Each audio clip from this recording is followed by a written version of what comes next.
မာလင်နဲ့ကိုရဲတို့ဇနီးမောင်နှံကတနာကြောက်တန်းကြီးရဲ့အစွန်ဖျားမှာအိမ်တစ်လေးတစ်ခုဖန်တီးခဲ့ကြပါတယ်။သူတို့ရဲ့ဦးလေးတွေရာနဲ့ချီရှိနေပြီးအနာဂတ်အတွက်လှပတဲ့မျှော်ရင်းချက်တွေပြည့်နှက်နေခဲ့ပါတယ်။ဒီနေရာလေးကသမုဒ္ဒရာရဲ့အလှပဆုံးအပိုင်းဖြစ်ပေမဲ့တစ်ဖက်မှာလည်းအလင်းရောင်မရောက်တဲ့6ကမ်းပါးကြီးနဲ့ထိစပ်နေပါတယ်။အဲ့ဒီအမောင်ထုတွေကနေကြောက်မက်ဖွယ်ကောင်းတဲ့အရာတစ်ခုကသူတို့ကိုအတန်တိတ်စောင့်ကြည့်နေခဲ့တယ်ဆိုတာကိုတော့သူတို့လုံးဝသတိမထားမိခဲ့ကြပါဘူး။ရုတ်တရက်ဆိုသလိုပဲတင်မင်းတမန်အရေးမကြီးတစ်ခုကသူတို့ရှေ့ကိုရောက်ရှိလာခဲ့ပါတယ်။ရေအောက်ကျမ်းပြင်ကနေပြက်တပြက်ထွက်ပေါ်လာတဲ့အဲ့ဒီတတဝါကြီးကကိုရဲနဲ့ဦးလေးတွေကိုရရက်ဆက်ဆက်အဆုံးစီရင်သွားခဲ့ပါတယ်။အရာအလုံးကမျက်စံလုံးလာပြီးမာလင်တယောက်တတိလက်သွားခဲ့ပါတယ်။သူပြန်နိုးလာချိန်မှာတော့ဘေးနားမှာဘာမှမကြံတော့ပါဘူး။အရာအလုံးကတိတ်ဆိတ်ချောက်ကပ်နေခဲ့ပြီးသူ့ရဲ့ဇနီးနဲ့သားသမီးတွေအားလုံးပျောက်ဆုံးသွားခဲ့ပါပြီ။ဒါပေမဲ့အပျက်စီးတွေကြားထဲမှာအသက်ရှင်ကျန်ရစ်တဲ့ဦးလေးတစ်လုံးကိုတွေ့လိုက်ရချိန်မှာတော့မာလင်ကဒီသားလေးကိုဘယ်တော့မှအထိခိုက်မခံဘူးလို့ကြိမ်ဆိုလိုက်ပါတော့တယ်။သူကအဲ့ဒီသားလေးကိုနီမိုလို့နမည်ပေးခဲ့ပါတယ်။အချိန်တွေကုန်လွန်သွားခဲ့ပြီးနီမိုကအရွယ်ရောက်လာခဲ့ပါတယ်။ဒါပေမဲ့အတိတ်ကဆိုးရွားတဲ့အဖြစ်အပျက်တွေကြောင့်မာလင်ကတားဖြစ်သူအပေါ်အလွန်မင်းစိုးရိမ်ပူပန်တတ်တဲ့ကြောက်ရွံ့တတ်တဲ့ဖခင်တစ်ယောက်ဖြစ်နေခဲ့ပါတယ်။နီမိုရဲ့ညာဘက်ရည်ရလေးကမွေးရပါတင်းငယ်နေခဲ့တာကလည်းမာလင်ရဲ့စိုးရိမ်စိတ်ကိုပိုပြီးမြင့်တက်စေခဲ့ပါတယ်။ပြင်ပလောကကြီးကအန်ရယ်တွေနဲ့ပြည့်နှက်နေတယ်လို့မာလင်ကအ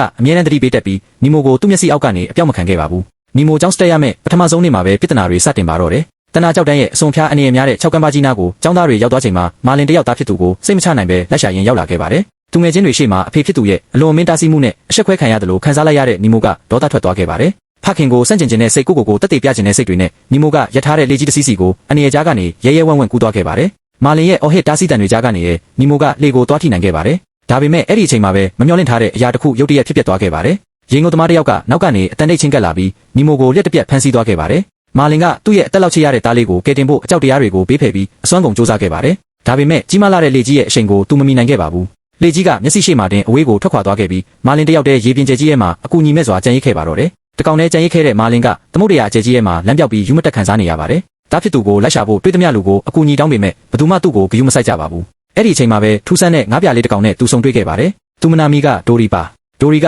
လေကြီးသွားတဲ့လမ်းကြောင်းကိုမြင်လိုက်တယ်လို့ဆိုပါတယ်။မျောလင်းချက်ရောင်ကြီးလေးတန်းလာခဲ့ပေမဲ့ပြဿနာတစ်ခုကသူမကရေတိုမှတ်ညံပျောက်ဆုံးနေတဲ့ယောဂကိုပြင်းပြင်းထန်ထန်ခံစားနေရတာပါ။စက္ကန့်ပိုင်းလောက်မှတင်သူမကဘာတွေချစ်ခဲ့လဲဆိုတာကိုလုံးဝမမှတ်မိတော့ပါဘူး။ဒါပေမဲ့အခြားရေးချယ်စရာမရှိတော့တဲ့အတွက်မာလင်နဲ့ဒိုရီတို့ကလေကြီးနောက်ကိုအတူတူလိုက်ရှာဖို့ဆုံးဖြတ်လိုက်ကြပါတယ်။တိတ်မကြခင်မှာပဲသူတို့နှစ်ဦးကကြောက်မက်ဖွယ်ကောင်းတဲ့ငါးမန်းကြီးတစ်ကောင်နဲ့မျက်နှာချင်းဆိုင်ရင်ဆိုင်လိုက်ရပါတယ်။ဘယုတ်လို့ခေါ်တဲ့အဲ့ဒီငါးမန်းကြီးကသွားပြင်းနဲ့ပြုံးပြနေပြီးသူတို့ကိုမိုင်းကွင်းဟောင်းကြီးတစ်ခုရဲ့ကငါးမန်းတွေရဲ့အစည်းအဝေးတစ်ခုစီခေါ်ဆောင်သွားခဲ့ပါတယ်။အဲ့ဒီမှာအန်ကာနဲ့ချမ်းလို့ခေါ်တဲ့အခြားငါးမန်းကြီးနှစ်ကောင်လည်းရှိနေခဲ့ပါတယ်။သူတို့ကငါးတွေကအစားအစာမဟုတ်ဘူးလို့ကြွေးကြော်နေကြပေမဲ့မာလင်တယောက်ကတော့အကြောက်တရားတွေဖုံးလွှမ်းနေခဲ့ပါတယ်။အဲ့ဒီနေရာမှာပဲမာလင်ကနီမိုကိုဖမ်းသွားတဲ့ရေငုံသမားကြားခဲ့တဲ့ရေငုံမျက်မှန်တစ်ခုကိုမိုင်းတွေကြားထဲမှာအမှတ်မထင်တွေ့ရှိသွားခဲ့ပါတယ်။ဒါပေမဲ့အဲ့ဒီမျက်မှန်ကိုလူယူရင်းဒိုရီရဲ့နှာခေါင်းကနေတွေးထွက်သွားခဲ့ပါတယ်။ရေထဲမှာတွေးနှက်ရလိုက်တာနဲ့တပြိုင်နက်ဘလုတ်ရဲ့မူလဗီဇတွေရုတ်တရက်နိုးကြလာပြီးသူ့ရဲ့မျက်လုံးတွေကတွေးဆနေတဲ့အယောင်ကိုပြောင်းလဲသွားခဲ့ပါတယ်။ဟန်ဆောင်ထားတဲ့ကျင်နာမှုတွေပျောက်ကွယ်သွားပြီးသူတို့ကိုရဲရဲဆက်ဆက်စတင်တိုက်ခိုက်ပါတော့တယ်။အသက်လူပြေးရတဲ့အခြေအနေမှာမာလင်နဲ့ဒိုရီတို့ကရေငုံတင်မောပြက်ကြီးရဲ့ကနေထိတ်လန့်တကြားထွက်ပြေးခဲ့ကြရပါတယ်။ဘယုတ်ရဲ့အစွမ်းကုန်လိုက်လံတိုက်ခိုက်မှုကြောင့်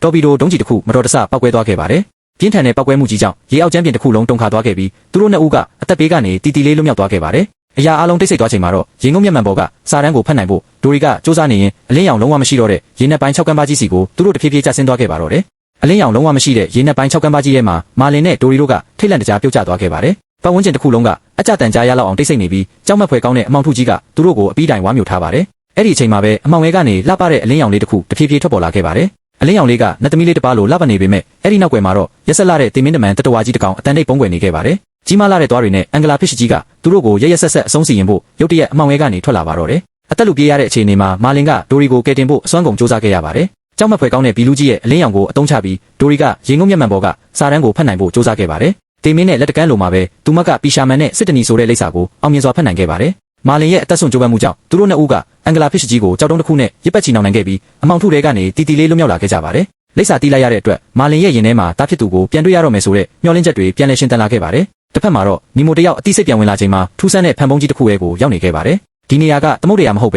ဲလူသားတွေဖမ်းဆီးထားတဲ့တွားဆရာဝန်ရဲ့ငါးကန်တစ်ခုဖြစ်နေခဲ့ပါတယ်။သူကအဲ့ဒီကန်ထဲမှာဖမ်းဆီးခံထားရတဲ့အခြားငါးတွေနဲ့ဆုံတွေ့ခဲ့ပြီးသူတို့ရဲ့ခေါင်းဆောင်ဖြစ်တဲ့ဂေးဆိုတဲ့ငါးကြီးနဲ့လည်းတီးကျွမ်းခဲ့ရပါတယ်။ဂေးကအပြင်လောကကိုပြန်ရောက်ဖို့အချိန်ချင်းစူးစမ်းခဲ့ပြီးသူ့ရဲ့ကိုယ်ပေါ်မှာအမာရွတ်တွေအပြည့်ရှိနေခဲ့ပါတယ်။ကြောက်ရွံ့နေတဲ့နီမိုကသူဘလို့ကန်ကြမာဆိုးနဲ့ရင်ဆိုင်ရတော့မယ်ဆိုတာကိုသိမကြခင်မှာပဲတီးလိုက်ရပါတော့တယ်။ဒီတွားဆရာဝန်ကနီမိုကိုသူ့ရဲ့တူမဖြစ်သူဒါလာစီကိုလက်ဆောင်ပေးဖို့ရည်ရွယ်ထားတာဖြစ်ပါတယ်။ဒါလာဆိုတာငါးလေးတွေကိုရက်ရက်ဆက်ဆက်နှိမ့်ဆက်တက်ဖြတ်တတ်တဲ့ကလေးမလေးတစ်ယောက်ပါ။တေမင်းတမန်လက်ထဲကိုမရောက်ခင်တရင်ပတ်အနေငယ်တာအချိန်ရတော့တဲ့အတွက်ဂေးကအအနေအများလာတဲ့လွတ်မြောက်ရေးအစီအစဉ်တစ်ခုကိုစတင်ဖို့ဆုံးဖြတ်လိုက်ပါတယ်။အရွယ်စားသိငယ်တဲ့နီမိုကရေတက်စင်ဆက်ရဲ့ပန်ကားထဲကိုဝင်ရောက်ပြီးစက်ကိုရက်တန့်ပြရမယ့်တာဝန်ကိုယူရပါတော့တယ်။အသက်အန္တရာယ်ရှိလာတဲ့ဒီစမ်းသပ်မှုကြီးမှာနီမိုတယောက်ကြောက်ရွံ့လုံလောက်စွာနဲ့ပဲပါဝင်ခဲ့ရပါတယ်။တားဖြစ်သူကိုရှာဖွေနေတဲ့မာလင်နဲ့ဒိုရီတို့ကစစ်တနီကိုတွားရမယ့်လမ်းကြောင်းကိုရှာဖွေရင်းငါးအုပ်ကြီးတအုပ်နဲ့ဆုံတွေ့ခဲ့ပါတယ် သူတို့ကရေစီးကြောင်းကြီးတစ်ခုဖြစ်တဲ့ EACC ကိုတွားရမယ့်လမ်းကိုညွှန်ပြပေးခဲ့ပါတယ်ဒါပေမဲ့တတိပေးချက်တစ်ခုကတော့ရှေ့မှာရှိတဲ့ရှိုးမြောင်ကြီးကိုဖျက်သွားရမှာဖြစ်ပြီးအပေါ်ကနေကြုံမသွားဖို့အသေးချာမှာကြားခဲ့ပါတယ်ရှိုးမြောင်ကြီးရဲ့အဝကိုရောက်ချိန်မှာတော့အမောင်ထုနဲ့အနေရကိုကြောက်ရွံ့နေတဲ့မာလင်ကတတိပေးချက်ကိုလစ်လျူရှုပြီးအပေါ်ကနေကြော်သွားဖို့ဆုံးဖြတ်လိုက်ပါတော့တယ်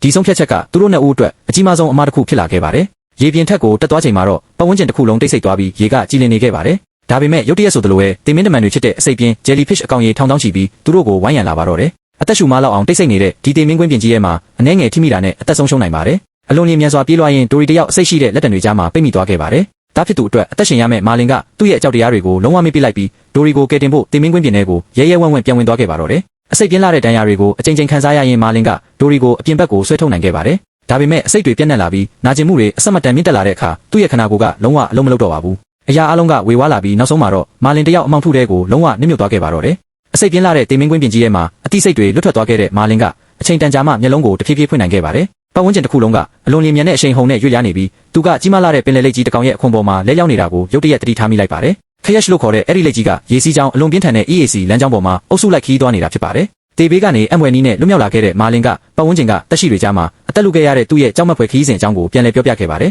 ်ဒီသတင်းကသမုဒ္ဒရာပြင်ကျဲကြီးတစ်ခုလုံးကိုလက်တပြက်ပြန့်နှံ့သွားခဲ့ပြီးနောက်ဆုံးမှာတော့စစ်တနီမျိုးကစိတ်ကမ်းမှာနေထိုင်တဲ့နိုင်ကျဲဆိုတဲ့ငှက်ကြီးတစ်ကောင်စီကိုပါရောက်ရှိသွားပါတော့တယ်တစ်ဖက်မှာလည်းမှန်ကန်ထဲမှာပိတ်မိနေတဲ့နီမိုကအချိန်တွေကုန်လွန်လာတာနဲ့အမျှမျောရင်းချက်တွေပျောက်ဆုံးလာခဲ့ပါတယ်အဲ့ဒီအချိန်မှာပဲနိုင်ကျဲကပြတင်းပေါက်ကနေရောက်လာပြီးမာလင်ရဲ့အမခန်းကယ်ဆယ်ရေးခီးစဉ်အကြောင်းကိုသတင်းပေးလိုက်ပါတယ်ဒါဖြစ်သူကိုကယ်တင်ဖို့သမုဒ္ဒရာရဲ့အကြောက်မက်ဖွယ်အကောင်းဆုံးအနေအတွေကိုရင်ဆိုင်ကြော်ဖြစ်လာတဲ့ဖခင်ရဲ့အချစ်ကိုတိလိုက်ရချိန်မှာတော့နီမိုရဲ့ရင်ထဲမှာမကြုံစဘူးတတိတွေအတစ်တဖန်မွေးဖွားလာခဲ့ပါတယ်တင်မင်းတမန်ကလေးမလေးဒါလာရောက်မလာခင်မှာသူကအသက်အန္တရာယ်ကိုပမာမထားတော့ပဲရေတက်စင်ဆက်ရဲ့ပန်ကားတွေကိုဒုတိယအကြိမ်ရဲရဲဝံ့ဝံ့ပြန်ဝင်သွားခဲ့ပါတယ်အသက်ရှူမလောက်တဲ့ရုန်းကန်မှုတွေပြီးမှတော့စက်ကြီးကလုံးဝရပ်တန့်သွားခဲ့ပြီးမှန်ကန်တစ်ခုလုံးရင်းကြီးတွေနဲ့ညစ်ပတ်သွားပါတော့တယ်ဒါပေမဲ့အရာအလုံးကသူတို့တွေးထားသလိုဖြစ်မလာခဲ့ပါဘူးမနက်မိုးလင်းချိန်မှာတော့သွားဆရာဝန်ကခင်မီရေတက်စင်ဆက်အတစ်တလုံးကိုအသုံးပြုပြီးကန်တစ်ခုလုံးကိုအချိန်တိုအတွင်းပြန်လည်ရှင်းလင်းလိုက်ပါတယ်လွတ်မြောက်ဖို့စူးစမ်းခဲ့သမျှအရာအလုံးကတဲတဲရေတုံတလို့ဖြစ်သွားခဲ့ပြီးနီမိုတယောက်ရေကုန်ရက်ထဲမှာအဖမ်းခံလိုက်ရပါတယ်အဲ့ဒီအချိန်မှာပဲအလွန်ရက်ဆက်တဲ့အပြုံးတွေနဲ့ဒါလာဆိုတဲ့ကလေးမလေးကစေကန်းထဲကိုခြေချလာခဲ့ပါပြီလက်ထဲမှာဖမ်းဆီးခံထားရတဲ့နီမိုကလွတ်လပ်မရှိတော့တဲ့အဆုံးမှာအကြံတစ်ခုကိုရုတ်တရက်စဉ်းစားမိသွားပြီးသူ့ကိုယ်သူအသက်မရှိတော့တဲ့ပုံစံမျိုးဟန်ဆောင်လိုက်ပါတော့တယ်ဒီအချိန်မှာပဲစစ်တနီစိတ်ကန်းကိုရောက်ရှိလာတဲ့မာလင်နဲ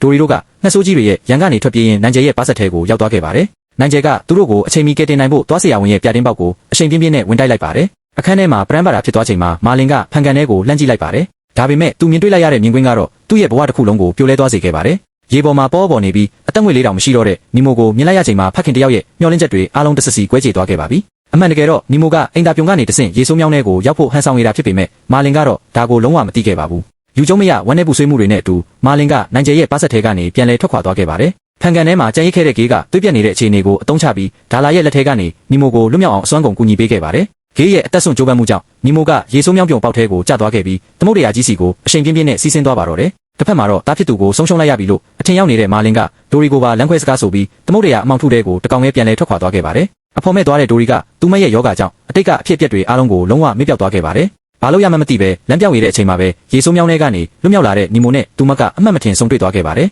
အစပိုင်းမှာဘသူပဲဝါမှန်းမသိခဲ့ရင်မဲ့စစ်တနီဆိုတဲ့စကားလုံးကိုကြားလိုက်ရချိန်မှာတော့ဒိုရီရဲ့မှတ်ဉာဏ်တွေကလက်တပြက်ပြန်လဲဝင်ရောက်လာခဲ့ပါတယ်သူမကတားဖက်နှစ်ယောက်ကိုပြန်လဲဆုံတွေ့စေဖို့အတွက်မာလင်သွားတဲ့လမ်းကြောင်းနောက်ကိုအစွမ်းကုန်လိုက်လံရှာဖွေပါတော့တယ်တိတ်မကြခင်မှာပဲမျောရင်းချက်မဲ့နေတဲ့ဖခင်နဲ့အသက်ရှင်ရဲ့ပြန်လဲရောက်ရှိလာတဲ့တားဖြစ်သူတို့ကရေပြင်ကျဲကြီးရဲ့မှာမျက်ရည်တွေနဲ့အတူပြန်လဲဆုံတွေ့ခဲ့ကြပါတယ်ဒါပေမဲ့ပျော်ရွှင်မှုကစက္ကန့်ပိုင်းလောက်သာကြာလိုက်ပါတယ်အလွန်ကြီးမားတဲ့ငါးဖန်တင်မောကြီးတစ်စီးကရုတ်တရက်ပေါ်လာပြီးအေယာမပိုက်ကွန်ကြီးတစ်ခုနဲ့ငါးအုပ်ကြီးကိုဖမ်းဆီးလိုက်ပါတယ်အဲ့ဒီထဲမှာဒိုရီပါပါဝင်သွားခဲ့ပါတယ်အတိတ်ကအဖြစ်ဆိုးတွေပြန်လဲအသက်ဝင်လာတဲ့မာလင်ကဘာလို့ရမှမသိပဲထိတ်လန့်နေခဲ့ပါတယ်ဒါပေမဲ့နီမိုကတော့ဖန်ကန်ထဲမှာတင်ယူခဲ့ရတဲ့အတွေ့အကြုံတွေကိုအသုံးချပြီးပိုက်ကွန်ထဲကိုရဲရဲဝံ့ဝံ့တိုးဝင်သွားခဲ့ပါတယ်သူကငါးအုပ်ကြီးတစ်ခုလုံးကိုအောက်ဘက်ကိုအစွမ်းကုန်ကူးခတ်ဖို့အော်ဟစ်အမိန့်ပေးခဲ့ပါတယ်မာလင်ကလည်းတားဖြစ်သူကိုအပြည့်အဝယုံကြည်လိုက်ပြီးငါးအုပ်ကြီးနဲ့အတူအောက်ဘက်ကိုအတင်းဆွဲချပါတော့တယ်9000ပေါင်းများစွာရဲ့စုပေါင်းအားကြောင့်ပိုက်ကွန်ကြီးကပြတ်ထွက်သွားခဲ့ပြီးအားလုံးကတေဘေးကနေလွတ်မြောက်သွားခဲ့ပါတယ်ကြောက်မက်ဖွယ်အဖြစ်အပျက်တွေအားလုံးပြီးဆုံးသွားချိန်မှာတော့တားဖက်နှစ်ယောက်ကအိမ်ကိုပြန်လည်ရောက်ရှိလာခဲ့ကြပါတယ်မာလင်ကအရင်ကလိုအရာကိုကြောက်ရွံ့နေတဲ့ဖခင်တယောက်မဟုတ်တော့ပါဘူးတားဖြစ်သူရဲ့အရေးချင်းနဲ့ရဲရင်မှုကိုအပြည့်အဝနားလည်သွားခဲ့ပြီးလွတ်လပ်ခွင့်ကိုပေးစွမ်းနိုင်ခဲ့ပါတယ်အနေရများတဲ့သမုဒ္ဒရာကြီးထဲမှာကြောက်ရွံ့မှုတွေကိုဘေးဖယ်ပြီးအချစ်နဲ့ယုံကြည်မှုတွေသာအရေးကြီးဆုံးဖြစ်ကြောင်းကိုဖခင်တယောက်ရဲ့အသက်ဆုံးခရီးစဉ်ကြီးကနေတက်တည်ပြနိုင်ခဲ့ပါတော့တယ်